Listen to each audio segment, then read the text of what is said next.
नंदू, मेरे बच्चे, रो मत। अब मैं ज्यादा देर नहीं रहूंगी। बस अब शरीर जवाब दे रहा है। नहीं माँ, तुम ऐसा मत कहो। मैं तुम्हारे बिना कहाँ जाऊंगा? मुझे कौन दूध पिलाएगा? मुझे कौन बचाएगा? और कौन मेरी देखभाल करेगा माँ? सोनपुर गांव के किनारे एक घना जंगल था। उसी जंगल में एक दिन ऐसा पाप हुआ जिससे पूरे गांव वालों की किस्मत ही बदल गई।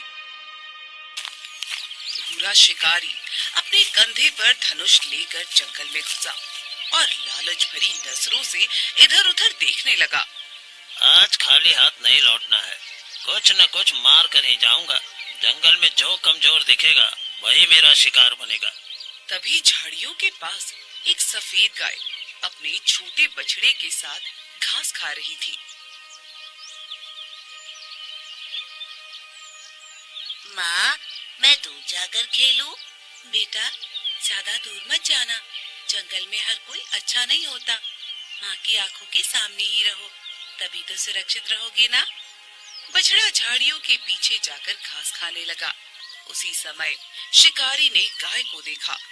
उसने बिना सोचे धनुष उठाया और गाय के ऊपर तीर चला दिया और गाय को तीर लगते ही गौरी लड़खड़ाई और जमीन पर गिर पड़ी।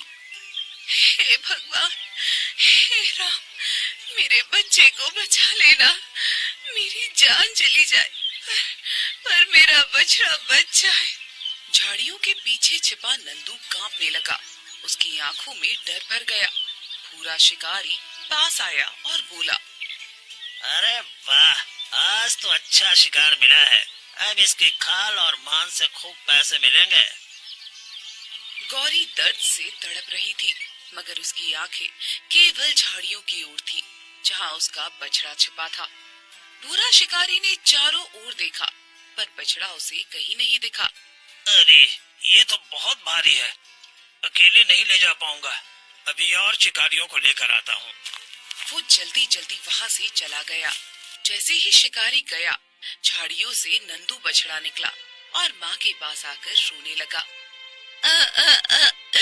माँ, उठो ना, हम यहाँ से चले जाएंगे। तुम क्यों सो रही हो?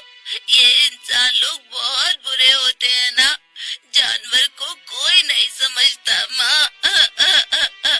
नंदू, मेरे बच्चे, रो मत। अब मैं ज्यादा देर नहीं रहूंगी। बस अब शरीर जवाब दे रहा है। नहीं माँ, तुम ऐसा मत कहो। मैं तुम्हारे बिना कहाँ जाऊंगा? मुझे कौन दूध पिलाएगा? मुझे कौन बचाएगा? और कौन मेरी देखभाल करेगा माँ? गौरी ने आंखों में आंसू भरकर कहा, भगवान किसी न किसी को जरूर भेजेंगे। तू झाड़ियों में छिप जा, शिकारी लौट सकता है। उसी समय जंगल के रास्ते से एक गरीब पंडित गुजर रहा था। उसका नाम हरिनाथ था। उसके कपड़े पुराने थे और हाथ में एक फटी झोली थी। हरिनाथ पंडित रोज जंगल से सूखी लकड़ियां चुनकर गांव में बेचता था। उसी से उसका पेट पलता था। इस दुनिया में उसका कोई अपना नहीं था। हरिनाथ ने गाय की कराह सुनकर कदम रोक दिए। अरे, ये कैसी आवाज है? कोई जीव दर्द में है क्या? वो आवाज के पीछे गया और घायल गाय को देखा। गाय के पास छोटा बछड़ा रो रहा था। हे राम, किस निर्दयी ने ये पाप किया है?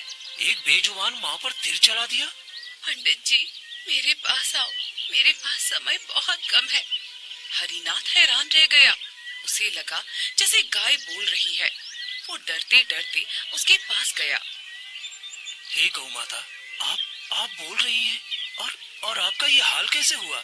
हाँ पंडित जी, जब माँ का दुख बहुत बड़ा हो जाता है तब भगवान उसे बोलने की शक्ति दे देते हैं। मैं मरने वाली हूँ पर मेरा बछड़ा अनाथ हो जाएगा। हरिनाथ की आंखें भर आई।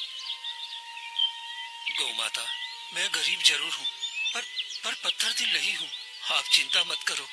मेरा नंदू अभी छोटा है, उसे दुनिया की चालाकी नहीं पता। शिकारी लौटेगा, वो इसे भी मार देगा। क्या आप इसे बचा सकते हैं? माता, मेरे पास न घर ठीक से है न धन है। मैं खुद कई दिन आधा पेट खाकर सोता हूँ, मगर मैं आपको और आपके बछड़े को इस हालत में छोड़ दूं तो मैं इंसान कहलाने लायक नहीं रहूंगा। पंडित जी, धन से बड़ा दिल होता है। आप इसे अपने बच्चे की तरह पालना। लोग मजाक उड़ाएंगे, आपको ताने देंगे, पर एक दिन यही बछड़ा आपकी लाज रखेगा। नंदू रोते हुए बोला, माँ, मैं तुम्हें इस हालत में छोड़कर कहीं नहीं जाऊंगा माँ। गौरी ने अपने बछड़े को प्यार से देखा। बेटा, माँ शरीर से जाती है, प्यार से नहीं। पंडित जी को अपना मानना। इनके पास कुछ नहीं है, पर इनके मन में भगवान रहते हैं। इतना कहते ही गौरी ने आखिरी सांसें ली और शांत हो गई। बछड़े की आंख से आंसू निकल रहे थे। हरिनाथ ने उसके सिर पर हाथ फेरा। अब रो मत बेटा, आज से तू अकेला नहीं है। मैं गरीब हूँ, मगर तुझे भूखा नहीं रहने दूंगा।